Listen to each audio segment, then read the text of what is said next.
सर्व मंगल मांगल्ये शिवे सर्वार्थ साधिके शरण्ये त्र्यंबके गौरी नारायणी नमोस्तुते। आज अश्विन शुद्ध अष्टमी अर्थात दुर्गाष्टमी किंवा महाअष्टमी। दुर्गेचे 8वे रूप महागौरीचे पूजन या शारदीय नवरात्रोत्सवातील 8व्या दिवशी केले जाते। या देवीचा रंग पूर्णतः गोरा आहे, त्यामुळेच या देवीला महागौरी हे नाव पडले आहे। महागौरी अत्यंत शांत स्वभावाची आहे। नवरात्रोत्सव 2024 मधील जागर भारतातील स्वातंत्र्यपूर्व काळातील कर्तृत्ववान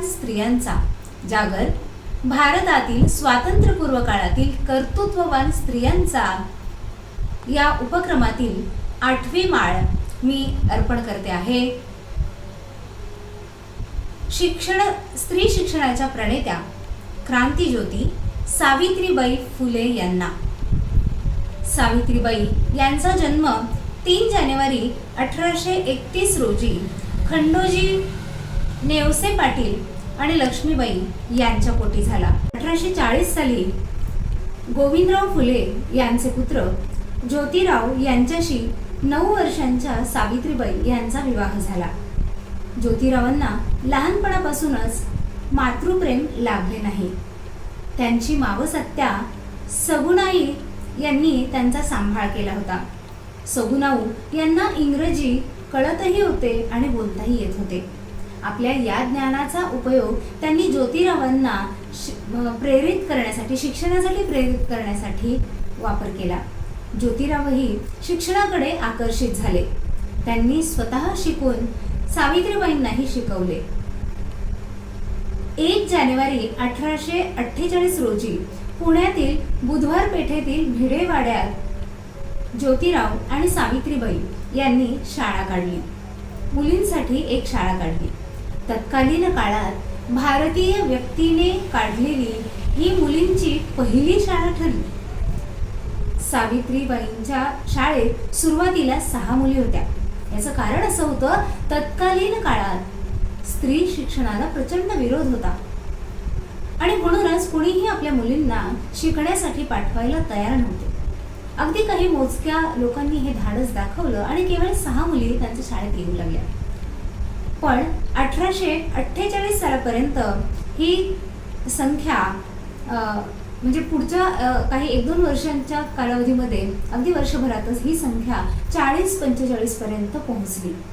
तत्कालीन काळात स्त्री शिक्षणाला विरोध असल्यामुळे लोकांनी या शाळेला आणि पर्यायाने ज्योतिराव आणि सावित्रीबाईंना यासाठी विरोध करणं सुरू केलं। काही लोकांनी तर धर्म बुडाला जग बुडणार, धर्म बुडाला जग बुडणार असे सांगून विरोध केला। एवढंच नाही तर सावित्रीबाईंच्या अंगावर शेणही फेकले। पण अनेक संघर्ष करत सावित्रीबाईंचा हा शिक्षण प्रसाराचा उपक्रम चालूच राहिला। अनेक प्रकारचे आघात होऊनही सावित्रीबाई डगमगल्या नाही। शिक्षणाच्या प्रसारासाठी अन्य सामाजिक क्षेत्रातही काम करणं गरजेचं आहे। स्त्रियांचा आत्मविश्वास वाढवणं गरजेचं आहे हे सावित्रीबाईंनी ओळखलं। काही क्रूर रूढींनाही त्यांनी आळा घालायचं ठरवलं, कारण त्या काळात बालजरठ विवाह व्हायचे आणि अगदी कोवळ्या मुली, अगदी 10-12 वर्षांच्या 12-13 वर्षांच्या मुली एखाद्या वृद्धासोबत विवाह झाल्यामुळं पुरुषांचा मृत्यू झाला की ते 11-12 वर्षांची 12-13 वर्षांची मुलगी विधवा होऊ लागली आणि त्या काळात विधवांचा पुनर्विवाह होणं शक्य नव्हतं किंवा या गोष्टीलाही विरोध होता।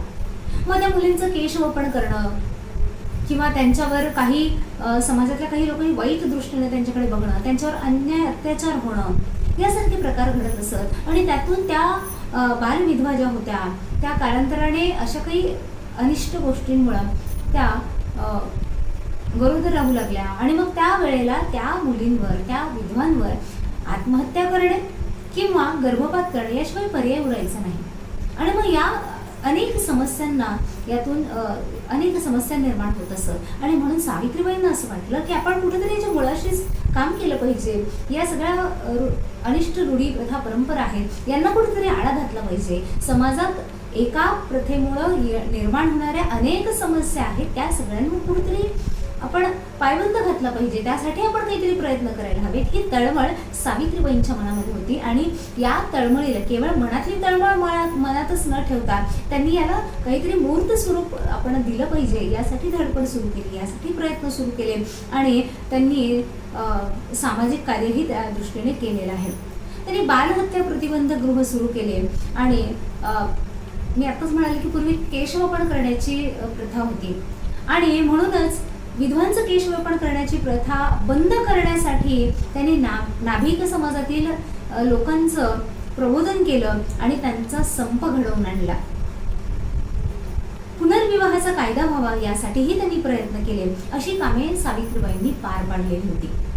महात्मा ज्योतिराव फुले यांच्या निधनानंतर सावित्रीबाईंनी सत्यशोधक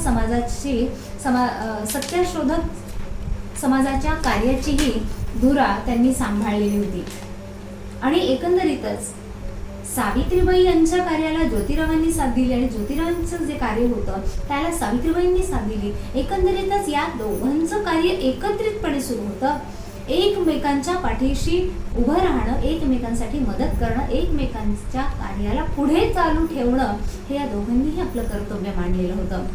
आपल्या विचारांचा प्रसार त्यांनी आपल्या साहित्याच्या माध्यमातून केला. सावित्रीबाई फुले एक साहित्यिकही होत्या. काव्य फुले आणि 52 कशी सुबोध रत्नाकर हे काव्यसंग्रह त्यांनी लिहिलेले होते. इसवी सन 1896 सालातल्या दुष्काळात सावित्रीबाई फुलेंनी समाजाला सत्कार्याचा एक आदर्श घालून दिला. महाराष्ट्रातल्या सामाजिक सुधारणा चळवळीतील एक महत्त्वाची व्यक्ती म्हणून सावित्रीबाई फुले ओळखल्या जातात. 1896-97 दरम्यान पुणे परिसरात प्लेगच्या साथीने अगदी धुमाकूळ घातला होता. हा जीवघेणा आजार अनेकांचा जीव घेऊ लागला आणि हा संसर्गजन्य रोग आहे हे कळल्यामुळे लोक एकमेकांची मदत करणं टाळत होते. अगदी ज्या लोकांना या आजाराची लागण झालेली आहे, प्लेगची लागण झालेली आहे, त्यांना गावाबाहेर कुठेतरी ठेवण्यात येऊ लागलं. त्यांची कोणी सेवा करण्याचं झालं, त्यांच्यावर कोणी उपचार करायला तयार नव्हते. अशा काळामध्ये सावित्रीबाई फुलेंनी प्लेगने पछाडलेल्या लोकांची मदत करायचं ठरवलं. अशा प्लेगच्या रोग्यांची सेवा त्या करू लागल्या. त्यांच्या कुटुंबियांना आणि त्या रुग्णाला मानसिक आधार देऊ लागल्या आणि या रोग्यांची सेवा करता करता सावित्रीबाईंनाही प्लेग झाला.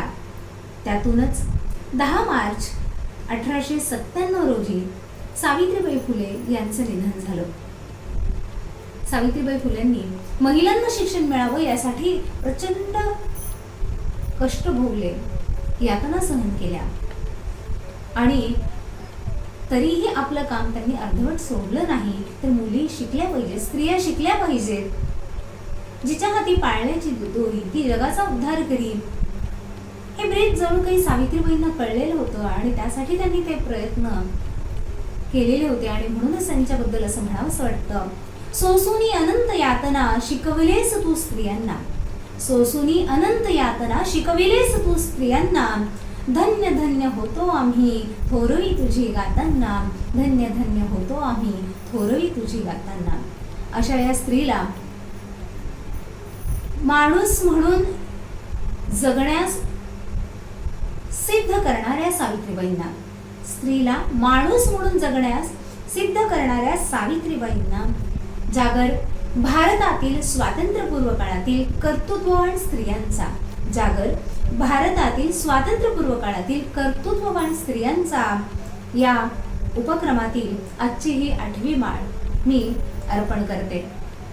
पुन्हा एकदा मला प्रकर्षण हे सांगावंसं वाटतं, एका स्त्रीच्या पाठीशी पुरुषाचा खंबीर असा हात होता, खंबीर अशी साथ होती आणि ज्योतिरावांच्या प्रेरणेमुळे सावित्रीबाई आपलं कार्य करू शकल्या. त्यांची पहिली प्रेरणा जर कोणी असेल तर ते ज्योतिराव होते आणि पतीच्या सहकार्याने, त्यांच्या साथीने, त्यांच्या मनोबलाने, त्यांच्या प्रेरणेने सावित्रीबाई आज जगात भारतातील स्त्रियांना शिक्षणाची दारं खुली करून देणाऱ्या क्रांतीज्योती ठरलेल्या आहेत, हे इथं मला प्रकर्षानं नमूद करावंसं वाटतं. आणि म्हणूनच या महात्मा ज्योतिराव फुले आणि सावित्रीबाई फुले या दाम्पत्याला मी इथं नमन करते आणि क्रांतीज्योती सावित्रीबाई फुले यांना ही आजची 8वी माळ अर्पण करते. या देवी सर्वभूतेषु विद्यारूपेण संस्थिता नमस्तस्यै नमस्तस्यै नमस्तस्यै नमो नमः.